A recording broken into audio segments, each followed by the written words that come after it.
আসসালামু আলাইকুম, সবাই কেমন আছেন? আমার সকল বন্ধুদেরকে জানাচ্ছি অসংখ্য ধন্যবাদ আমার সাথে থাকার জন্য।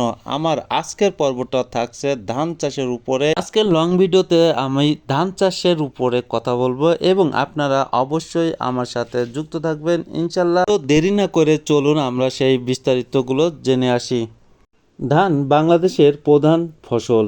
বাংলাদেশের পৃথিবীর ধান উৎপাদনকারী দেশগুলোর মধ্যে চতুর্থ বৃহত্তম দেশ। এ দেশে ধানের গড় ফলন হেক্টর প্রতি 4.31 টন, অথচ চীন জাপানে তা 5 থেকে 6 টন। ভালো জাতের ভালো বীজ, পরিমিত বয়সে চারা রোপণ, সুষম সার ব্যবহার, সমন্বিত বালাই ব্যবস্থার ইত্যাদির মাধ্যমে এই ফলন তারতম্য কমিয়ে আনা সম্ভব। ধান তৈরি করতে হলে দেখেন কি কি করতে হয় একজন কৃষকের।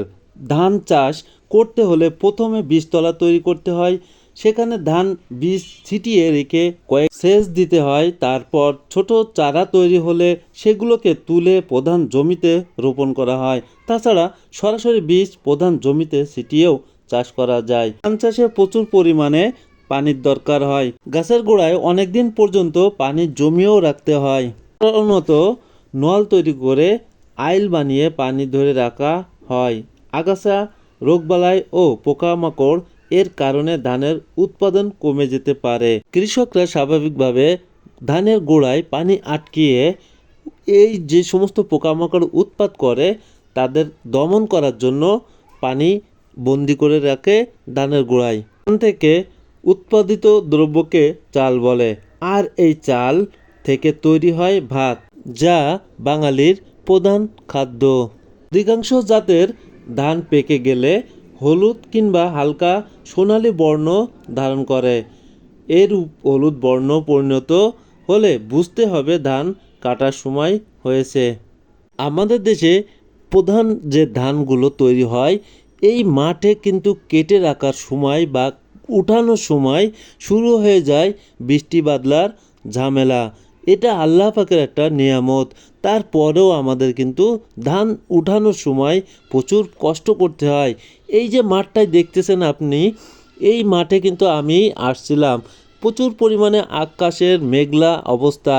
এখানে প্রচুর লোক এক জায়গায় করে যখন ধানগুলো কাটা হয় বা ঘরে তোলার জন্য কন্টাক্ট করে দেওয়া হয়, তারা কিন্তু বিভিন্ন চাপে পড়ে, কারণ মেঘলা বৃষ্টির কারণে কিন্তু তারা দ্রুত কাজ করাতে হয় এবং ওই সময়টায় কৃষকের কিন্তু বাড়তি আরও টাকা দিতে হয় এই আবহাওয়ার কারণে। আমাদের কৃষি ক্ষেত্রে কিছু কিছু কাজ আছে যে সময়টা আমাদের কিন্তু প্রচুর পরিমাণে পেন নিতে হয়। দেখেন মাঠে প্রচুর পরিমাণে ধান কেটে রাখা আছে, অথচ আকাশের অবস্থা ভালো নয়। প্রচুর পরিমাণে জন খরচ লাগে। যারা যখনই এই আবহাওয়াগুলো দেখে তখন কিন্তু তারা আরও বাড়তি ইনকাম করার ধান্দায় এবং তারা কিন্তু জমির মালিকের কাছ থেকে বাড়তি টাকা আদায় করিয়ে নেয়। যেখানে ধানের মন 1400 টাকা বর্তমান চলতেছে, সেখানে দুটো জন নিলে যে কাজটা করতেছে সেটাতেই প্রায় অর্ধেক ধান এই কৃষকদেরকে দিয়ে দেওয়া লাগছে।